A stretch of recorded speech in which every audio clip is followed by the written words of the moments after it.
Calaança, a fusão com o Espírito nos tempos da revelação. Pérez Ricard Figueiras. Parte 1. A mudança das águas. Do condicionamento à redenção da personalidade. Primeiros passos. Desidentificação do mental. Libertando espaço no disco rígido. O principal obstáculo que encontramos antes de iniciar o trabalho é a racionalidade mental extrema e o uso excessivo das emoções numa sociedade basicamente materialista, onde os princípios espirituais antigos foram relegados a simples fantasias ou mitologias. Devemos ousar romper com as formas de pensar que nos chegam sem parar nos atuais meios de comunicação, educação, política, religião, e assim por diante. Isto não implica separar ou deixar de agir nos campos que são nossos, simplesmente é abrir uma janela para novas possibilidades, embora não saibamos exatamente onde nos levam. Livrar-se do onipresente pensamento materialista nestes dias é um primeiro passo indispensável para liberar um pouco de espaço em nosso interior. Uma maneira simples de começar é desidentificar o corpo físico como o único veículo. Normalmente pensamos em nosso corpo como se fosse a única realidade de nós mesmos e atribuímos ao corpo físico qualidades que ele por si só não possui. Na realidade, o corpo humano é o receptáculo de outros corpos mais sutis, assim como da alma e do espírito quando estamos conectados a eles, que determinam seu aspecto e funcionamento. Embora não tenhamos experimentado qualquer percepção extrasensorial, o fato de aceitarmos a premissa de que não somos exclusivamente a imagem física que podemos observar, começa a dar-nos uma certa distância do que nos acontece e dá-nos a capacidade de viver mais levemente. As linhas geracionais. Quando nascemos através de pais biológicos, absorvemos em nós mesmos a informação tanto da linha paterna como da linha materna. Isto implica não só a educação que recebemos dos nossos pais, mas também a sua energia não resolvida, fugas emocionais, pensamentos entrincheirados, os seus medos e desejos, bem como as suas virtudes. Certamente, dentro de suas possibilidades, eles fazem e têm feito o possível para nos elevar, mas temos que entender que o condicionamento que eles inconscientemente nos transmitem pode significar um importante freio ao nosso desenvolvimento. Além disso, como disse Cristo, até 7 gerações pesam sobre as nossas costas. Vale a pena dar um pouco de atenção ao assunto. Temos de ser suficientemente amáveis com eles para os aceitar como são, sem medo, com os seus defeitos e virtudes. Tudo que nos recusamos a aceitar e integrar, acabaremos por repetir ao longo das nossas vidas. Neutralmente observar os comportamentos errados que temos no dia a dia e que são autocolantes dos hábitos dos nossos pais é a forma de nos livrarmos deles. Cortar o relacionamento e levar-nos embora sem ter aprendido a lição não nos ajudará a evitá-la. Trata-se de transcender o vínculo, não de rompê-lo sob o pretexto de falsa liberação, pois mais cedo ou mais tarde teremos que enfrentá-lo novamente. Neste ponto, a simples e atenta autoobservação será suficiente para neutralizar os nós parentais que carregamos, sem nos entreter demasiado neles. Uma vez que percebemos certos hábitos, será suficiente encurralá-los cada vez que eles aparecem como uma observação clara e direta. Neste sentido, também é importante fortalecer nosso abdômen e a parte inferior da barriga, já que a zona visceral é onde está a maioria dos nós com os pais quando não resolvemos as linhas geracionais. Não importa quão dura ou agradável seja a experiência com nossa alma consciente, somos obrigados, quanto mais cedo melhor, a tomar posse deste veículo físico com nossa vibração, transcendendo as influências emocionais da mãe e as influências mentais do pai. Recordemos sempre que nossos filhos não são nossos, mas são hóspedes que aceitam vir a crescer e experimentar um corpo físico através de nós. Os laços familiares e sanguíneos podem ser um dos grandes impedimentos à expressão e ao comportamento. Tão boa coragem neste trabalho de amor incondicional aos nossos pais, parentes e especialmente a nós mesmos. Crenças, morte e religião. Quando nos movemos para o reino da personalidade, um dos principais obstáculos para a expansão da consciência são as crenças. As crenças criam um mundo onde pensamos que vivemos e limitam nossas capacidades, experiências e reações emocionais. Fazem-no de tal forma que dificilmente estamos dispostos a duvidar de nós próprios por medo de perder a segurança da nossa prisão. Praticamente sem nos darmos conta, construímos um muro, uma concha perceptiva que é o nosso pão de cada dia. Pensamentos repetitivos e padrões de comportamento são a causa desses circuitos neurais ou tendências que temos vindo a reforçar ao longo dos anos ou mesmo vidas. Por esta razão, em primeiro lugar, a autoobservação dos pensamentos e como as emoções condicionam o pensamento é um passo essencial para começar a desmantelar a teia criada ao nosso redor. Não somos os pensamentos que recebemos do mental, nem somos obrigados a viver sempre sob sua vigilância. Observemos as tendências, identifiquemos os erros de programação que cometemos e deixemos que seja uma ferramenta à nossa disposição para facilitar a nossa vida no mundo material. A identificação com as crenças tem dividido os homens desde o tempo da falsificação da consciência na Terra. O que é mais absurdo do que lutar uns contra os outros por terem um sistema cultural e de crenças diferente? E, no entanto, isso é o que temos feito por muitos milênios para chegar a perceber, como veremos, que as crenças são pura ilusão. A questão é engraçada. Ainda mais absurda é a crença na morte que domina a sociedade materialista de hoje. Nós só abandonamos o corpo físico quando ele não pode mais ficar de pé, não há ninguém para morrer. O ego ignora o que acontece quando morremos e, acreditando ser todo-poderoso, recusa-se a observar a objetividade do seu desaparecimento, o que lhe causa um horrível terror. A crença na própria morte é a causa de grandes medos e ansiedades quando ignoramos a realidade deste processo de mudança de corpos. Predispõe a uma grande fragilidade e facilita o aparecimento de doenças e outras disfunções. Na verdade, um cadáver só serve para alimentar a terra e fertilizá-la. Apenas algumas poucas grandes almas, graças à sua conexão com o espírito, deixam um corpo físico incorruptível que continua a irradiar bênçãos mesmo depois de terem partido, como é o caso do Padre Pio e de outros grandes santos. Nascer neste mundo é morrer para o mundo de onde viemos, e quando morremos neste mundo, nascemos de novo no outro mundo. O espírito é eterno e imortal. Quando partimos, simplesmente deixamos o corpo físico para continuar a jornada através de outras realidades. Seria mais proveitoso organizar uma boa festa em honra dos defuntos, como fazem algumas culturas. Depois de ter feito o seu trabalho na matéria, ele abre as asas para a liberdade mais ampla dos reinos sutis. A religião organizada tem desempenhado um dos papéis mais acidentados em relação às crenças. Manipulou a seu gosto a mensagem dos grandes seres de luz para controlar povos inteiros e inculcar crenças distorcidas e incompletas sobre a espiritualidade, criando medo e submissão. Praticamente sempre que um mestre pisa na Terra, uma vez que ele deixou o corpo físico, seus ensinamentos são apreendidos e manipulados por alguma organização. Encontramos o caso mais flagrante que nos tocou mais de perto na Igreja Católica Romana, responsável pelos genocídios e culturas indígenas ou pessoas que questionaram a sua posição de poder como, por exemplo, os cátaros.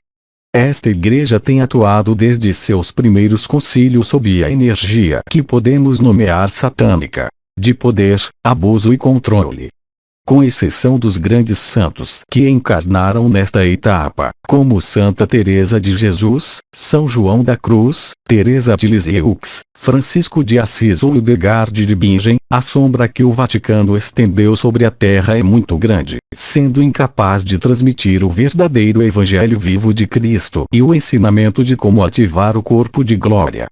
Dar autoridade espiritual aos membros de uma igreja corrompida pelo domínio não faz sentido. E menos a um Papa que tenta falsificar a figura do Paiaba que Cristo nos transmitiu. É em nosso interior onde nos reconectaremos com a vibração de Cristo que todos nós somos, sem organizações ou intermediários que queiram nos manipular e ganhar poder através de uma falsa autoridade. Saindo da cripta, para esclarecer as águas de baixo. As águas de baixo, a limpeza das emoções e do subconsciente. Uma vez feito o trabalho prévio de desidentificação mental, chega a hora de fazer a descida à cripta. O que queremos dizer com isso? A cripta é a zona do ventre e do ventre inferior que corresponde aos 3 primeiros chakras, rodas ou selos que explicaremos mais adiante. Esta zona acumula tudo o que impede a elevação da energia para o coração. Medos, desejos, pensamentos ou emoções reprimidas que se encontram no subconsciente até que decidamos enfrentar os bloqueios e torná-los conscientes. As chamadas linhas predatórias, ou elos que enfraquecem a energia vital, são causadas por relações mal conduzidas, rendições de poder e também autodepreensões que fazemos a nós mesmos. Na cripta estão escondidas cobras, aranhas, besouros e ratos que não enfrentamos e que, enquanto nos recusamos a entrar na cripta para acolhê-los, receber sua mensagem e amá-los, controlar e dirigir nossas vidas. As águas abaixo são as emoções estagnadas e decadentes que não encontram maneira de circular para se limparem e purificarem. Eles estão localizados sob o diafragma, que atua como um muro de divisão entre nosso céu e nossa terra até que consigamos unificar as duas partes. Caber-nos a nós colocar estas águas em movimento para permitir que se levantem em direção ao coração e encontrem novos circuitos para evacuar. Devemos estar dispostos a aceitar e enfrentar nossa sombra se quisermos iluminar este templo que é o corpo físico onde vivemos. Sem a integração da sombra nos faltará o óleo para acender a lâmpada da união com o Espírito. Uma maneira simples de agir é tomar algumas respirações abdominais cada vez que nos sentimos assediados por um medo, emoção ou pensamento que nos remove e absorve a energia. Sente-se um pouco, pergunte a este desconforto por que ele está lá e que mensagem ele traz para nós. Vamos respirar tranquilamente os minutos necessários até conseguirmos elevar o ar até o peito, atravessando o diafragma e permitindo que a água circule para a área do coração. Trata-se de viver realmente a emoção, sem negá-la ou disfarçá-la para integrar a lição. Se optarmos por cobri-lo com distrações, drogas ou auto-engano, simplesmente prorrogaremos o nosso encontro com ela enquanto ela continua a causar-nos estragos. Sem nos julgarmos nem nos sentirmos culpados, acolheremos essa sombra sem qualquer tipo de vergonha, com um coração aberto, pois como julgamos, seremos julgados. Vamos ousar dirigir o poder da vontade que reside na área da barriga. Vamos aprender com a sombra que carregamos e então ela se tornará nossa aliada. A armadilha mental, a mente reptiliana, o plexo solar e o terceiro olho. As emoções condicionam o pensamento e os pensamentos predispõem-nos a viver certas emoções. Uma vez que as águas abaixo começam a se mover, elas procuram subir e colidir com a área do diafragma e do plexo solar, que é o cérebro invertido do ventre. É no chakra do plexo solar que ocorreu uma importante falsificação em relação à vibração humana original. Entraremos mais tarde no assunto, mas, por ora, temos que saber que através do plexo se instala uma mente estrangeira, reptiliana, que não é realmente humana. Quando esta mente envolve o diafragma, os pensamentos e projeções são constantes e estamos sob o controle de energias externas a nós, fazendo-nos esquecer que a luz e a paz que procuramos já estão dentro de nós. Se isso já te parece estranho, põe os cintos para o que está para vir. No entanto, é necessário compreender certas coisas se queremos libertar a consciência e, como veremos, não é tão grave como parece à primeira vista. Mesmo estas energias parasitárias precisam do nosso amor e perdão. O plexo solar é um ponto crucial na gestão das funções da energia vital, da passagem do ego ao coração e da iluminação do fogo do espírito. Não é de surpreender que ele tenha recebido esta operação com o objetivo de manter as pessoas em um estado muito baixo de vibração, obediente e absorvido pelo sistema proposto. Devemos tentar ter o músculo do diafragma o mais livre possível, caso contrário, as perturbações se prendem a ele e o deixam duro e tenso como uma pedra, facilitando a dominação do plexo solar, pela mente reptiliana. É uma questão de elevar a energia para o coração ou baixá-la para a barriga. Em nenhum caso devemos nos deixar dominar pela avalanche de emoções e pensamentos discordantes. Para isso, certos exercícios respiratórios podem ajudar-nos. Um muito simples consiste em inalar, inchando o peito enquanto se imagina que o ar entra entre os ombros, e exalar, inchando a barriga como se o ar saísse para frente através do plexo e empurrando o diafragma para baixo.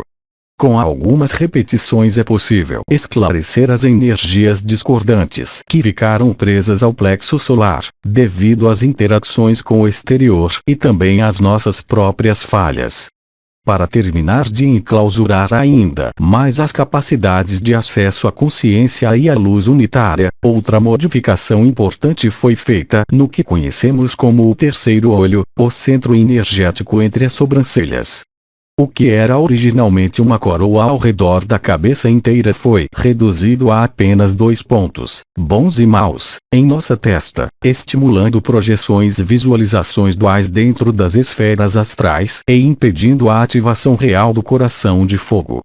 Assim, os centros do plexo solar e do terceiro olho foram manipulados e atuam juntos para seduzir a alma na ilusão da matriz, aumentando desproporcionalmente a atração externa por objetos, apegos e a satisfação de desejos egoístas. Isto torna a pessoa imersa num frio intelectualístico e afastada do coração, identificando-se exclusivamente com o jogo das aparências.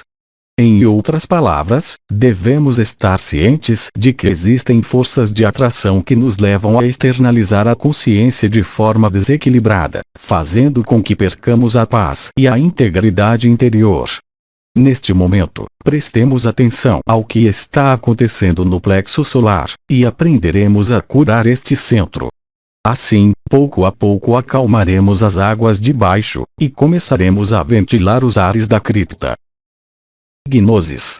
Os mundos dos predadores. A tradição gnóstica é uma corrente de cristianismo que descreve o conhecimento de uma realidade muito mais profunda que não existe no catolicismo. De fato, gnóstico, do grego gnosis, significa aquele que tem conhecimento. O gnosticismo tem uma concepção mais ampla do Cristo, não só da vida externa que Jesus manifestou na Terra, mas também do princípio crístico presente em todos os mundos unitários. Através de algumas obras como a Pistisopia, Fé e Sabedoria, que transcreve os numerosos diálogos entre Cristo ressuscitado, as Marias e os Apóstolos, conhecemos os arcontes e os mundos dos predadores. Esta informação também é apresentada na tradição tolteca mexicana e nas histórias de Carlos Castaneda, ou nos livros egípcios e tibetanos dos mortos. É um assunto delicado, mas que precisa de ser abordado para compreender os jogos energéticos que vivemos diariamente e as causas que dão origem à sensação de estarmos vazios ou de termos pensamentos invasores e emoções estranhas. Os mundos dos predadores, como o nosso, são espaços onde as entidades que se alimentam das energias dos outros vivem sem um consentimento muito claro. Na Terra estamos sob a influência destes mundos de predadores sutis que se alimentam das energias emocionais e mentais das pessoas. Sabemos que existem entre 7 e 13 mundos predadores, dependendo da tradição, que correspondem às franjas imediatamente acima da nossa dimensão e criam uma espécie de malha que nos impede de contactar com a luz vibral. É por isso que os egípcios fizeram uma grande preparação da alma para que, ao sair do corpo, pudesse atravessar os mundos dos predadores sem parar, atravessando os vigias, deuses e autoridades que dominam esses lugares até chegar aos céus superiores. A razão para esta prisão será mais clara na próxima parte, onde explicaremos a história da Terra. Por enquanto, nós vamos concentrar-nos no efeito que os mundos predadores e as entidades predadoras que têm na humanidade. Em um nível coletivo e planetário, estas entidades trabalham lado a lado com o que é conhecido como Governo das Sombras, os Illuminati e outras sociedades que dirigem os assuntos do mundo. Os arcontes os guiam desde os planos sutis, e estas sociedades se encarregam de materializar seus desenhos. São especialistas em dirigir e concentrar a atenção de grandes massas humanas, criando e estimulando eventos que provocam reações emocionais em cadeia, como guerras, conflitos entre países, a transmissão massiva de esportes ou a febre atual da série. Imagine o poder de milhões de pessoas reagindo emocionalmente à mesma situação. Porque estas reações originam grandes acumulações de energia emocional flutuante que são conhecidas como egrégoras coletivas. Para as entidades predadoras, estas nuvens emocionais gigantes são uma boa festa, pois alimentam-se de pensamentos e emoções. Quer se trate de festivais de música maciça, do próximo Barça Madrid ou de qualquer anúncio ou notícia com um gosto residual de martingala, há normalmente por detrás do interesse que a pessoa adere a uma emoção criada com a intenção de captar energia.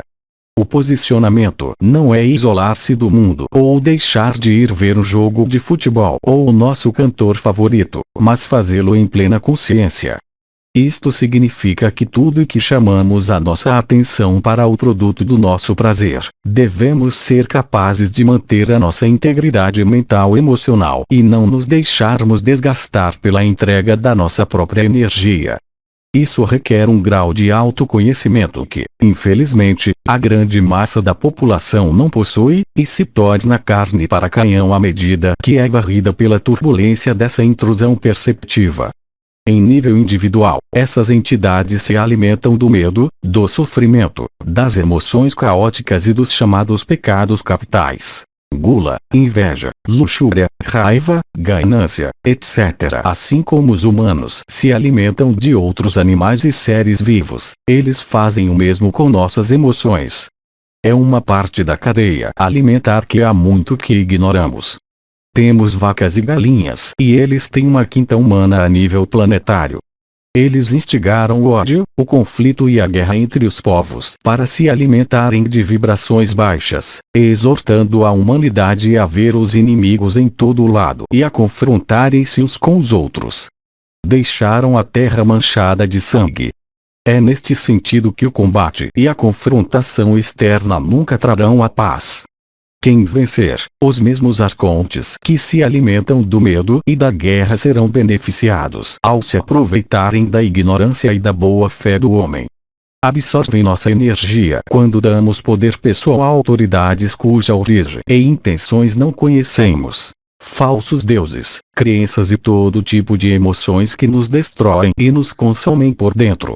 Basta entender que lhe servimos uma boa refeição.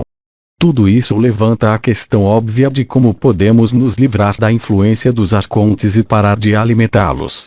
Como dissemos, a única maneira é limpar e abrir as portas da cripta para despertar a consciência plena em nosso coração de fogo. Nenhum confronto contra estas entidades invisíveis aos nossos olhos será fecundo. Pelo contrário, alimentá-las a mais. Enquanto continuarmos com as energias do medo, do ódio e da guerra exterior, seremos uma presa fácil para eles. O amor é o único repelente para essas entidades desagradáveis, pois elas são incapazes de sustentar a sua presença. Estamos nos referindo a uma vibração de amor real e não a um amor mental ou emocional de projeção, pois as próprias emoções são um impedimento real para acessar o estado unitário. As emoções estagnadas que nos removem e não superam o fechamento do plexo solar, nos ligam ao passado e ao futuro, impedindo-nos de viver o presente. Por outro lado, os sentimentos presentes são vividos e expressos através do coração, sem deixar resíduos ou água suja em nossa cripta.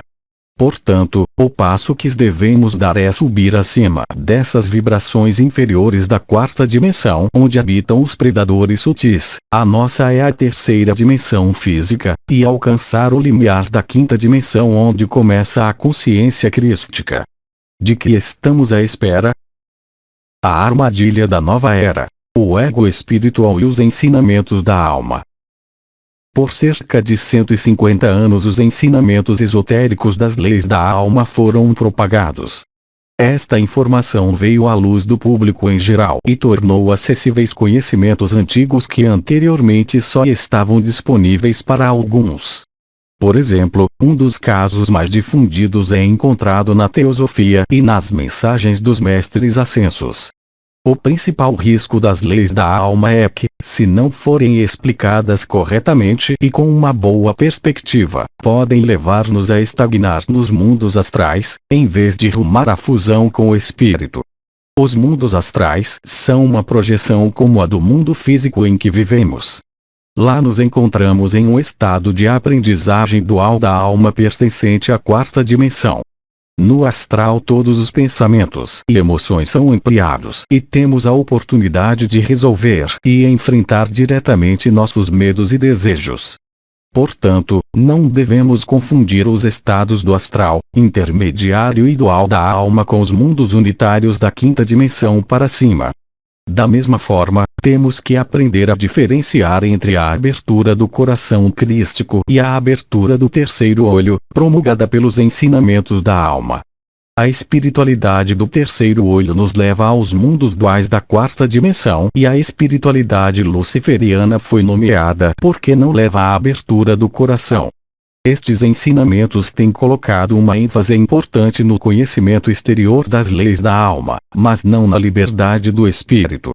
A realidade é que os mestres ascensos também não ascenderam além da matriz astral, persuadidos de que tinham alcançado a única luz.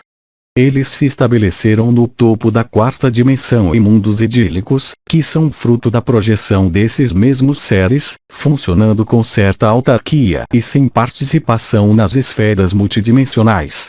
Como dissemos, a abertura do terceiro olho falsificado, a viagem astral saindo pelo plexo solar, e a busca de um caminho de aperfeiçoamento dentro da dualidade que prolonga o funcionamento da alma foram encorajados.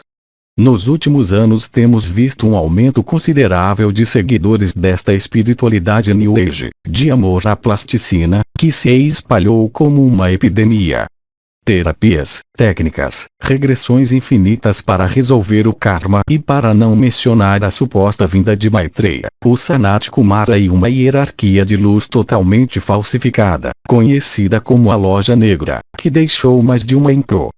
Eles se fizeram passar por autênticos seres de luz, mas exercendo uma predação sobre a alma ainda mais perigosa que a dos egregados coletivos que não pertencem ao reino esotérico. É muito simples. Se quando se conectam com um ser de luz se esgotam mais tarde e a percepção do ego se acentuou, é que é um predador que vem feliz de comer. Por outro lado, se você se sente cheio de amor e mais livre, um ser de luz real o abençoou com sua presença. O efeito mais prejudicial destes ensinamentos foi parar a alma em seus poderes espirituais, e não direcioná-la para sua liberação, redenção e fusão com a luz crística, enfatizando o que é conhecido como o ego espiritual. O ego espiritual não deixa de ser uma transposição do mesmo ego inicial, mas mais potente e com poderes variados que aumentam o orgulho e a vaidade. Como o Buda costumava dizer, quando encontrares os poderes espirituais, foge depressa.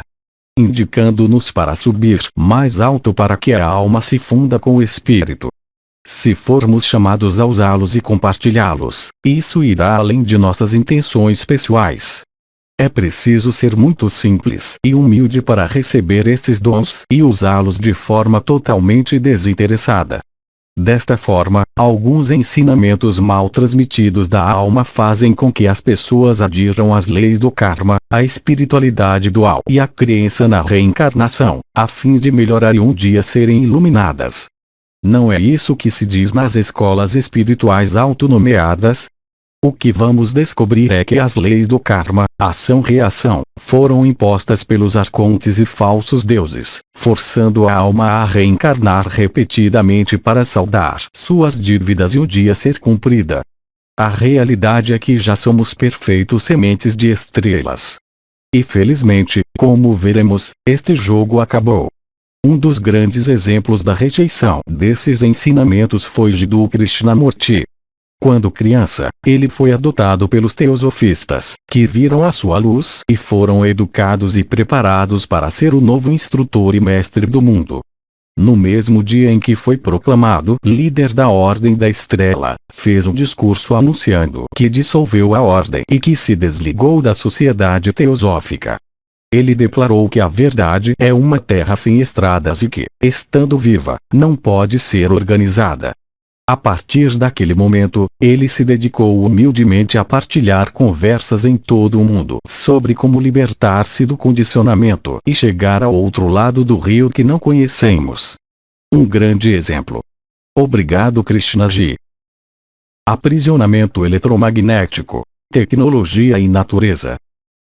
Para evitar que hóspedes inesperados entrem na cripta, devemos estar conscientes de certas correntes que caíram sobre nós, especialmente nos últimos anos. Um deles é um mundo cada vez mais robótico e eletromagnético em que estamos imersos. Desde o surgimento dos celulares, androides e sistemas semelhantes, tivemos a oportunidade de nos comunicarmos com todos e trocar informações praticamente sem limites imediatamente. É uma ferramenta com tantas possibilidades que, se não soubermos como usá-la, as regras se invertem e nos tornamos controlados pela tecnologia. O que não sabemos é que podemos fazer tudo isso diretamente com o nosso corpo de luz sem a ajuda de qualquer tecnologia externa. Viajar instantaneamente para onde queremos e até falar com quem quisermos no outro extremo do universo são funções normais do nosso corpo eterno. Então, se por um lado os dispositivos eletrônicos nos ajudam a nos acostumar a uma comunicação extensa e global que carregamos latente dentro de nós, por outro, um consumo abusivo pode provocar um freio à expansão da consciência que estamos vivendo nesses momentos de transição para a quinta dimensão. Além disso, tudo relacionado à sedução visual que vemos em uma tela pode causar uma ativação extra do terceiro olho, abrindo as portas para uma possível absorção e sucção de energia. Tente durante algum tempo deixar-se aprisionar e depois pare por um momento para observar os resultados. Normalmente a ansiedade e um sentimento de fadiga estarão presentes à medida que nos afastamos do centro do coração. Como dissemos, a única maneira de minimizar esses possíveis efeitos é fazer um uso consciente, calmo e centrado das telas. Se quisermos recuperar a integridade e a conexão com o espírito, é necessário aprender a fazer uso despersonalizado desta tecnologia, sem projetar muito a nossa identidade sobre ela. Ou será que preferimos ser um androide a recuperar a nossa humanidade? Um dia perceberemos quem está se escondendo atrás dessas coisas e não hesitaremos em jogá-las no fogo. Progressivamente, fomos também invadidos por várias frequências e ondas, como a telefonia móvel, a Wi-Fi e todos os tipos de ligações que circulam pelo ar. Isto cria uma malha extra que nos rodeia e diminui a nossa energia quando estamos diariamente sujeitos a estas radiações. É importante visitar muitas vezes lugares próximos à natureza, mais livres deste tipo de ondas, para que nosso corpo se recupere e possa estar em contato com a Mãe Gaia. Devido à atual situação da sociedade, nem todos podem viver na natureza, mas será uma casa de campo, uma fuga para o parque ou para a montanha mais próxima que nos ajudará a recuperar a saúde do corpo físico. Vale a pena lembrar que o simples fato de estar na natureza é uma das melhores maneiras de elevar nossa vibração. Sentado perto de uma grande rocha ou de um riacho e simplesmente ouvindo os pássaros, sentindo o ar e o sol acariciando nossa pele quando saímos de nossa concha pessoal. As árvores são especialistas nisso, elas nos ajudam a restaurar nossa conexão céu-terra e a recuperar o plexo solar simplesmente abraçando-as ou sentando-se um pouco a seus pés.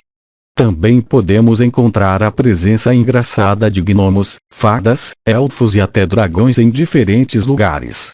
Estes seres separados da terceira dimensão, quando viveram com o homem, tornaram-se um pesadelo e agora vivem em estratos elevados da quarta dimensão.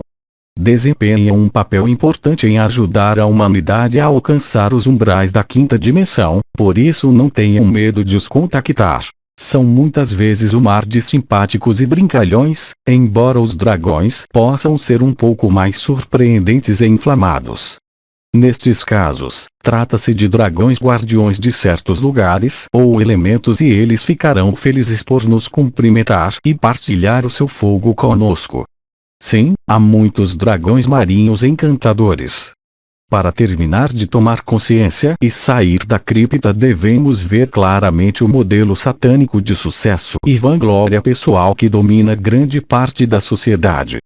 O impossível crescimento econômico perpétuo, o engano de comprar e satisfazer a escassez através de objetos materiais, ou a glorificação do comércio em grandes centros comerciais são alguns dos pontos alarmantes. Mais uma vez, isso não requer rejeição ou julgamento da nossa parte, mas uma percepção limpa das energias que estamos alimentando a cada momento. Em suma, podemos dizer que o governo sombra e os arcontes influenciam a população mundial a dominar um espírito de luta pelo poder econômico, político e religioso. O individualismo, a competitividade, a exaltação dos egos e o materialismo são colocados em primeiro lugar, enquanto as realidades da luz e dos mundos unificados são negadas. É claro que são os primeiros interessados em manter o status quo, beneficiando-se e alimentando-se do estado amnésico e hipnotizante sofrido por boa parte da humanidade. Uma vez que estamos cientes da influência desta prisão perceptiva, temos que ir um passo além e focar nas realidades mais elevadas do espírito que podemos viver aqui e agora. Onde focamos a nossa atenção, é para lá que a nossa energia será direcionada. As entidades negativas e egrégoras alimentam-se da atenção que lhes damos e procuram ser reforçados com os nossos pensamentos e reações emocionais. Usando este princípio, devemos concentrar-nos em viver autenticamente de dentro do coração de fogo. Agora estamos prontos para passar para uma nova fase. Deixamos o condicionamento básico e começamos a entrar nas vibrações da luz única. Abraçando a sombra individual e coletiva, vamos transformar a cripta num magnífico vestíbulo e piso térreo para o nosso templo. Entrando na luz, dissipar os véus e receber as águas de cima. Transcender a dualidade, o bem, o mal e a trindade para chegar à unidade. Agora que temos elementos suficientes em jogo, é o momento de pôr uma ordem interior. Vimos que há forças adversas à evolução da humanidade que tentam impedir o homem de despertar e emancipar-se da escravidão mental, os demônios. Eles também têm seu papel na peça para fazer com que os bons sejam mais bons, já que os bons são geralmente muito relaxados. Por outro lado, os demônios estão sempre a trabalhar para atingir os seus objetivos. Vamos aprender de ambos os lados. Não há nada como o bem e o mal da maneira que fomos levados a crer. Os únicos que se beneficiam desta luta são os arcontes usuais que se alimentam tanto dos bons como dos maus. A vontade de fazer o bem a partir do ego e a vontade de fazer o mal nos levará ao mesmo beco sem saída. Um novo posicionamento será necessário para sair desta confusão. E não penses que a luz não luta. O arcanjo Miguel faz os demônios morderem o cajado. Mas esta luta não tem nada a ver com combate ou confronto. A luz luta com sua simples presença de amor e faz o trabalho com sua irradiação natural. A inteligência da luz é muito mais inteligente do que nós, vale a redundância, por isso deixem-na fazer o seu trabalho. Se vocês quiserem lutar com os batalhões do Arcanjo Miguel, vocês só precisam se tornar um receptáculo do amor divino e se tornarem luz pura, se amarem uns aos outros, sem fazer diferença e sem colocar limites ao seu amor. Isso implica amar amigos e inimigos, bons e maus, anjos, demônios, arcontes e répteis. Se você considerar, por exemplo, que Donald Trump é um inimigo público, você deve amá-lo. Qualquer reação de ódio ou raiva torná-lo-á mais forte. Por outro lado, se você sentir amor por ele internamente, compreendendo além das aparências o papel que ele desempenha, você vai parar de alimentá-lo. Temos de compreender que amar não significa aderir aos seus pensamentos ou apoiá-lo, mas sim ter uma atitude neutra e relaxada que nos permite ficar dentro do coração e agir de forma coerente. Mesmo a sogra, nossos ex-cônjuges ou o vizinho que nos deixa loucos precisam ser amados e integrados. Como queremos alcançar a unidade se sobra alguém, quem quer que seja, fora de nós? Tudo que rejeitamos nos persegue. E mais uma vez, isto não significa que tenhamos que recriar e alongar em situações que já não nos agradam, mas integrá-las com a visão do coração e seguir em frente. É crucial compreender que o bem e o mal, tal como nos é explicado, é uma ilusão. Este confronto de polaridades aparentemente não reconciliadas entre homem e mulher, preto e branco, judeu e muçulmano, ou direita e esquerda, é o fruto da nossa passagem de uma consciência trinitária para uma consciência dual, onde o conflito de polaridades não tem solução. Portanto, não há saída enquanto não conseguirmos erguer-nos novamente para as vibrações trinitárias. A Trindade foi reduzida à dualidade perceptiva do corpo físico e da alma ligada apenas à matéria. Durante o tempo da quarentena planetária, apenas alguns seres extraordinários foram capazes de se conectar com as vibrações da luz autêntica. A alma é o intermediário entre o corpo e o espírito, mas esqueceu-se de olhar para sua origem. Não se preocupe, nós veremos tudo isso mais claramente à medida que nos aprofundarmos ao longo do livro. O que está claro para nós agora é que, para retornar ao estado trinitário ou triunitário, devemos nos conectar com o corpo crístico, o espírito de fogo, e retornar a ser o ser completo que somos como criatura, criador e criadora. Os 4 estados de consciência. Unir céu e terra. Agora vamos introduzir alguns conceitos que nos ajudarão a entender melhor para onde vamos, reunindo as peças até reconstruir todo o templo. Tradicionalmente, nas antigas Upanishads e em numerosas filosofias indianas, são explicados os 4 estados de consciência, que definem os campos pelos quais nos podemos mover. Eles são os seguintes. O primeiro é o estado de vigília, quando estamos acordados neste mundo e corresponde ao corpo físico. É uma consciência externalizada que nos permite agir e relacionarmos-nos com outras pessoas, animais ou objetos. Inclui também a atividade mental e emocional do dia a dia e, em suma, tudo que nos torna vivos neste mundo. Neste estado, os 7 chakras principais ou selos focam para o exterior na sua forma mais densa e nós experimentamos a vida numa terceira dimensão de carbono. Bem, não há necessidade de mais explicações, todos sabemos do que se trata. Se estás a ler este livro, estás no estado de vigília. O segundo é o estado de sonho, quando estamos a ter uma experiência de sonho.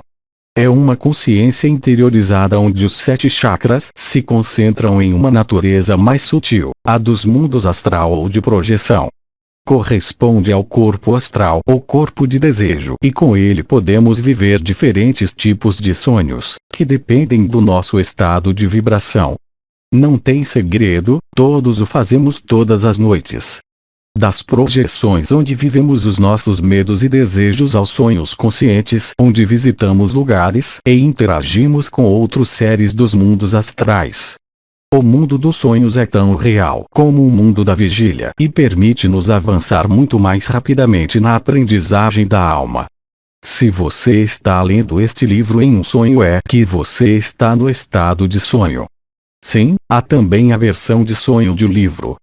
O terceiro é o estado de sonho sem sonhos, que corresponde ao corpo causal. Neste estado de repouso total não se vive sonhos ou desejos de experiência.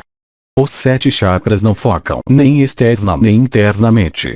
A consciência verdadeiramente repousa da ação no plano físico e astral, permitindo-lhe recuperar completamente. Mais tarde veremos em detalhe os envelopes da alma. Por enquanto, isto é tudo o que é preciso saber. E não tente, é impossível ler o livro neste estado. O quarto estado é chamado em algumas tradições de Atman, que corresponde ao espírito ou corpo da eternidade. Abrange os 3 primeiros estados: a consciência da vigília, do sono e do descanso sem sonhos. Lemos no Upanishad Mandukya. O quarto estado é Atman em seu próprio estado puro, a vida desperta da consciência suprema. Não é nem consciência exterior nem interior, nem semiconsciência, nem consciência adormecida, nem mera consciência nem inconsciência. É Atman, o próprio espírito, que não pode ser visto ou tocado, que é acima de tudo distinção, além do pensamento inefável. Em união com ele, temos a prova suprema da sua realidade. É paz e amor. Este estado está além do que estamos acostumados a perceber e ultrapassa as fronteiras do mundo físico, dos sonhos astrais e do descanso silencioso. No entanto, quando nos tornamos permeáveis às vibrações do espírito, o Atman progressivamente abrange os 3 primeiros estados, a alma se unindo novamente à sua origem. Do Atman você pode ler este livro e todos os pergaminhos de fogo do universo se quiser, não há limites. Neste estado tudo é reconciliado e unificado, o observador e o observado tornam-se uma coisa só. O observador é o ponto de vista que nos permite ver-nos nas ações e reações diárias e nos pensamentos e desejos que expressamos. Dá-nos a possibilidade de fazer auto-observação de uma forma mais distante e objetiva, sem julgamentos, acelerando a consciência necessária para a transformação psicológica. No momento em que entramos no quarto estado, há uma unificação entre os 3 primeiros estados e o último, sintetizando os diferentes aspectos em nós que são geralmente dissociados. É assim que a onipresença do espírito começa a dirigir o jogo. Outra forma de entender esta integração é na união do céu e da terra. Todos nós temos uma energia ascendente, que é a força da terra e a energia vital, e uma energia descendente, que é a força do céu e a descida do espírito. Estas 2 energias se encontram e se unem no centro do coração, criando uma ponte entre o céu e a terra. As árvores sabem como fazê-lo perfeitamente. Com as suas raízes captam os nutrientes da terra e fazem subir a seiva, enquanto com as suas folhas e ramos recebem energia solar. Ainda temos muito a aprender com as árvores. Osho explicou este conceito do novo homem e definiu como Zorba o Buda. A fusão entre Zorba, o desejo grego de desfrutar plenamente da vida e a iluminação de Buda. Ambos são necessários, um sem o outro estamos incompletos.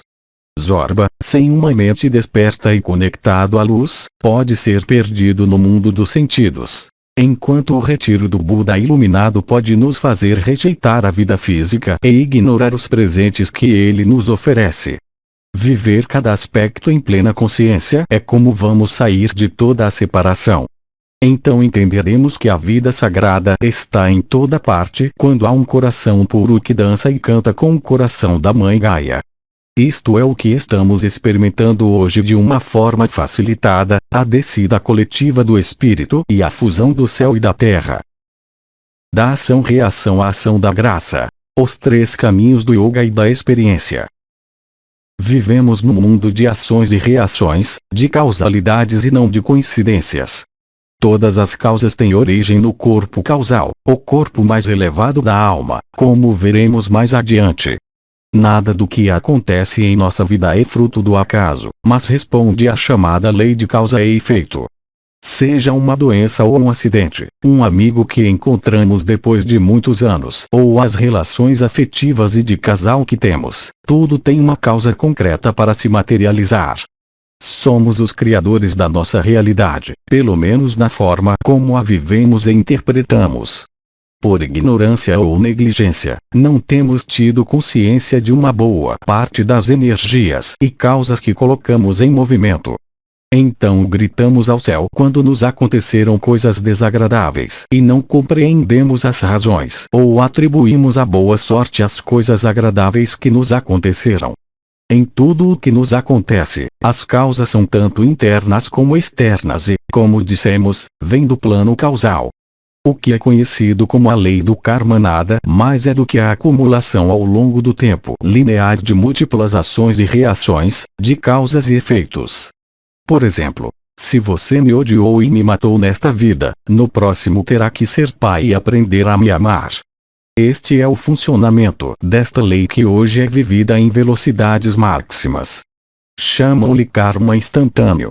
Agora, como começamos a introduzir anteriormente, foram os arcontes que manipularam as leis normais da encarnação em uma terceira dimensão. Eles introduziram a noção de karma e que um bom dia depois de resolver todos os conflitos, poderíamos nos libertar e ser felizes. É uma loucura. Como pode ser que dois espíritos que vêm das estrelas e se amam de repente sejam forçados a jogar o jogo da vítima e do agressor? Não é que eles são livres desde sempre e agora concordaram em participar neste jogo de videojogo duplo. O que acontece é que quando entramos na prisão todos nos identificamos com a consciência limitada e desta forma o espetáculo é servido. Este processo não tem fim em si mesmo e só nos podemos libertar dele se passarmos para um estado unitário, onde existe outra lei chamada ação de graças. Quando vivemos a vibração do nosso corpo eterno, começamos a agir novamente nas leis do espírito ou na lei do um. Desta forma, nossas atividades não são mais condicionadas por uma ação-reação, mas são ações totais e completas por si mesmas. Tão completos que já não dependem do passado ou do futuro e são de natureza totalmente libertadora, tanto para o emissor como para o receptor.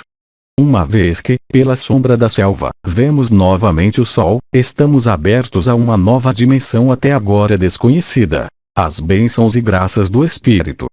Eles correspondem ao estado de felicidade conhecido em sânscrito como Sat Chit Ananda, que significa ser, consciência e alegria. Também expressa os três caminhos principais do Yoga, que são o Jnana Yoga, ou o caminho do conhecimento do Self, o Bhakti Yoga ou o caminho da consciência do amor-devoção, e o Karma Yoga que se refere ao caminho de ações altruístas feitas com alegria. Os três caminhos nos aproximam, à sua maneira, do estado de eternidade. As ações despersonalizadas e não recompensadas permitem-nos desenvolver amor e devoção, que nos conduzirão eventualmente à luz do conhecimento interior que é o próprio Brahman. Ou seja, ação sagrada, amor sagrado e conhecimento sagrado. A evidência é que só a partir da experiência real é que concretizamos o espírito crístico nesta dimensão.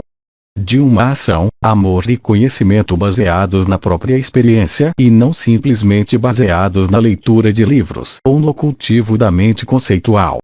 Os conceitos ajudam-nos a compreender e a abordar aspectos de nós próprios, mas se nos limitarmos a utilizá-los racionalmente sem nos fundirmos com os princípios que representam, a única coisa que conseguiremos é uma mente saturada de informação. Precisamos materializar e tornar o espírito palpável em todas as facetas da vida. Sem uma verdadeira integração às profundezas de nossas entranhas, cairemos na perseguição e apropriação do conhecimento externo e mental. Livro após livro, curso após curso, terapia após terapia e nenhuma mudança real acontecerá até que decidamos pegar o touro pelos cornos e começar a enfrentar os desafios da vida com coragem, coragem e amor. As águas de cima, o supramental. Agora estamos prontos para começar a receber as águas de cima. Se as águas de baixo são as nossas emoções encriptadas, isoladas nos circuitos doentes que nos movem para o passado e para o futuro, as águas de cima são as que vêm limpar e unificar estas estagnações com as vibrações superiores. É como se uma grande cachoeira tivesse caído dentro de nós e de repente as águas abaixo estavam transbordando sem deixar qualquer vestígio de poços ou poças. As duas águas se unem para formar uma única água, pura, viva e circulando novamente sem impedimentos. Como expresso no Hitopadesa, um livro de história sânscrito, e no Evangelho de João, 3:5, o Espírito em vós é um rio. Seu lugar sagrado de banho é a contemplação. Suas águas são a verdade. Suas margens são a santidade. Suas ondas são o amor. Banha-te neste rio para te purificares. A tua alma não pode ficar pura só com a sua água. Em verdade vos digo, se alguém não nascer da água e do Espírito, não pode entrar no reino dos céus. A água do Espírito, ou as águas de cima, são aquelas que nos permitem adaptar o corpo físico, astral e causal às vibrações unitárias da luz vibratória. Esta luz é formada por diferentes componentes ou características que veremos mais tarde. No momento, vamos nos concentrar em um deles: a descida do supramental. Sri Aurobindo foi o pioneiro durante as primeiras décadas do século XX, a derrubar novamente a luz do supramental. Levou-lhe alguns anos de recolhimento, mas desta forma ele foi capaz de antecipar o que vivemos hoje em uma escala global. Ele fez a descida total do supramental até a cabeça e quando deixou seu corpo físico, do outro lado e junto com a ajuda de mãe, Mira Farsa, sua companheira, conseguiu fazê-lo descer até o coração em seu corpo. Pode-se dizer que Sri Aurobindo foi há 2000 anos o mesmo apóstolo amado, São João, que escreveu o livro de Apocalipse após muitos anos de isolamento na ilha de Patmos. Este é o único livro da Bíblia que foi preservado em sua totalidade por sua natureza simbólica e pelo aviso final de que qualquer um que acrescenta ou remove qualquer coisa assim seria feito a ele. O suficiente para assustar os manipuladores do tempo. Descreve o panorama atual do fim de um ciclo governado pela besta, representando a energia satânica ou luciférica e o retorno da luz. Este retorno se manifesta com vários sinais, como a mulher vestida no sol com a lua sob seus pés e uma coroa de 12 estrelas. O Cristo Rei aparecendo entre as nuvens. As almas que limparam suas roupas vestidas de branco ou os novos céus e a nova terra, entre outros. Tem sido incrível a dedicação e obra fiel do amado apóstolo, a mão direita de Cristo. Sri Aurobindo nos deixou os passos para chegar à luz do supramental.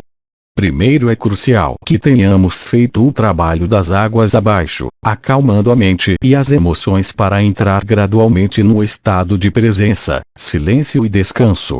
Então observaremos e integraremos nossa própria sombra com a atenção, porque se a rejeitarmos inconscientemente, acabaremos projetando-a sobre os outros.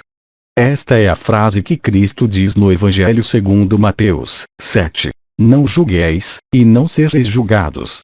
Pois, como julgais, sereis julgados, e como medis, sereis medidos. Como é que vês o grão no olho do teu irmão e não percebes o grão no teu? Como podes dizer ao teu irmão, deixa-me tirar-te a palha do olho, se tens uma estaca no teu? Hipócrita, primeiro tire a trave do seu olho e então você será capaz de ver claramente para tirar o grão do olho do seu irmão. Aqui vemos a importância de aceitar a sombra. Se não o aceitarmos, enganar-nos-emos a pensar que agimos em nome da luz, como fazem os fanáticos religiosos, quando estaremos realmente a brincar com as energias condenatórias e julgadoras. Estas não têm nada a ver com a consciência Cristo, que é aceitação, amor e perdão para todos e sem exclusão. Tanto o que era subconsciente e estava escondido na cripta, como as faculdades supraconscientes latentes começam a aparecer no espaço da consciência. A alma se prepara para deixar sua escravidão egocêntrica, descobrindo sua verdadeira identidade, e então as primeiras virtudes, como o amor e a beleza, começam a se manifestar. Aurobindo explica que simultaneamente há uma transformação da alma centrada no coração que estimula o amor e a compaixão, e uma transformação espiritual centrada na cabeça e na mente que passa por diferentes etapas: intuitiva, iluminada, supermental e supramental. A partir daqui, novos potenciais podem se manifestar para a consciência conhecida como siddhis ou poderes espirituais. O mais importante é não cair na armadilha de se apropriar desses poderes para uso egocêntrico ou para alimentar a própria vaidade. Uma vez despertos, somos chamados a subir um pouco mais alto a escala de parafusão da alma com o Espírito e o Pai Celestial. O Cristo nos deixou um bom testemunho, pois nunca atribuiu a si mesmo nenhum milagre. Simplesmente os poderes da luz agiram além da sua vontade, porque era a vontade do Pai que assim fosse. Devemos ter a mesma humilde consideração se quisermos fazer a vontade da inteligência da luz e não cair na armadilha de nos acreditarmos possuidores de poderes sobrenaturais a serviço das nossas paixões. Assim, a luz supramental pode começar a fazer o seu trabalho de forma autêntica, livre e genuína. Descansando em simplicidade e humildade, estamos revestidos neste manto de luz pura que realiza milagres dentro e ao nosso redor, irradiando paz real, amor e harmonia vibratória, palpáveis no ambiente. Bem, agora que estamos bem imersos neste oceano de alegria e felicidade, podemos passar ao último tema desta primeira parte, que são os mistérios mais elevados do cristianismo. Abandonar-se à luz. Redenção, crucificação, transfiguração e ressurreição. Neste ponto, torna-se cada vez mais evidente que viver na luz requer uma renúncia, um desaparecimento progressivo da personalidade para que seja o Espírito a tomar posse de nós, no melhor sentido da palavra. Não é, como poderíamos pensar, uma negação ou uma autoflagelação da personalidade que somos e continuaremos a ser até deixarmos o nosso corpo físico. Pelo contrário, é uma rendição das nossas virtudes e carências, das nossas habilidades e capacidades para servir a inteligência da luz. Em geral, este é um dos pontos mais incompreendidos, pois a personalidade tem medo de perder o controle e aceitar que ela não é a única diretora de suas escolhas. Também diz: porque tenho que dar o controle da minha vida a alguns anjinhos que estão o dia todo cantando e tocando harpa. A realidade, como veremos, é que a nossa vida não é verdadeiramente nossa e que, ao mesmo tempo, a vida nos pertence totalmente. A causa deste conflito é a má interpretação de que, abandonando-nos à luz, seríamos conduzidos por forças exteriores a nós mesmos, e quem sabe o que nos obrigariam a fazer contra nós. A verdade é muito mais simples. Abandonando-nos à luz, conectamo-nos com uma parte de nós mesmos que está em uma dimensão superior, nosso espírito crístico em contato com o resto dos mundos unificados e com a vontade do Pai. Este abandono é simplesmente a aceitação de voltar a agir segundo as leis unitárias do amor incondicional. É a nossa parte de Cristo que agirá com suas próprias peculiaridades e modo de ser. Não há nada a temer, nós somos e seremos nós mesmos, mas em uma escala maior. Abandono à luz significa uma transcendência total da personalidade e do medo. Uma entrega na qual não precisamos mais escolher, pois a luz nos propõe, de modo evidente, todos os acontecimentos de nossa vida. Então não resistimos, as coisas começam a se mover ao nosso redor e só é necessário continuar em frente, sem olhar para trás e abandonar toda a vontade de controle. É, de certa forma, um salto para o vazio da personalidade. Um vazio que é realmente preenchido com a abundância e a alegria que aparecem quando deixamos para trás a ditadura do ego. Neste ponto, a luz nos invade completamente e, através de sincronicidades que se manifestam, por exemplo, em novos contatos ou novas relações afetivas, nos leva a um lugar mais adequado para seguir o caminho da união com o Espírito. O processo de abandono à luz pode ser resumido e esclarecido nos passos finais do mistério de Cristo: redenção, crucificação, transfiguração e ressurreição. A redenção é o momento em que percebemos a futilidade das resistências do nosso ego espiritual, das separações e conflitos que continuamos a alimentar ou dos medos que nos levaram a agir erroneamente. Nós nos livramos das armas da personalidade e nos abrimos para ver a verdade do que criamos em nossa experiência do ponto de vista do espírito. Isto provoca na alma um imenso anseio de misericórdia e de perdão de si mesmo e de aceitar, através de uma visão clara e direta, todos os muros que construímos interiormente e que nos afastaram da vida e do amor em letras maiúsculas. A crucificação corresponde aos instantes em que simbolicamente somos pregados em nossa própria cruz, e perguntamos como Cristo: Pai, Pai, por que me abandonaste? São momentos de desespero e de confusão interior nos quais temos o sentimento de sermos rejeitados por ambos os lados. Por um lado, o ego foi crucificado e não há mais esperança nele e, por outro, ainda não percebemos a presença do Pai e nos sentimos sozinhos na escuridão da noite. Este momento representa a passagem de um lado do rio para o outro. Tenho sede, temos sede e oferecem-nos um copo de vinagre delicioso. Agora tudo se consumou e chegou o tempo de se entregar ao Espírito. Depois dos amargos momentos do Calvário, chega a transfiguração. A mesma palavra nos indica uma mudança de figura, neste caso de corpo. É o momento em que fazemos a troca de roupa e vestimos o vestido da glória, o corpo da eternidade, o corpo crístico imortal de fogo. Uma luz impressionante brilha do nosso rosto e coração num corpo semelhante ao que tínhamos, mas sem a capacidade de comer ou urinar, feito de uma vibração muito mais elevada do que os corpos físicos que carregamos. Este momento não pode ser descrito em palavras e seria inútil acrescentar mais comentários. É o instante em que Cristo diz a Madalena para não lhe tocar porque ainda não ascendeu ao Pai e está se adaptando à nova veste. O último passo do processo é a ressurreição. É o despertar definitivo nos reinos da luz e nas numerosas moradas do Pai, crescendo para uma vida inimaginável em comparação com o que estamos acostumados aqui. A partir deste momento somos um com a consciência onipresente de toda a criação, abrindo as portas para a vida livre e multidimensional.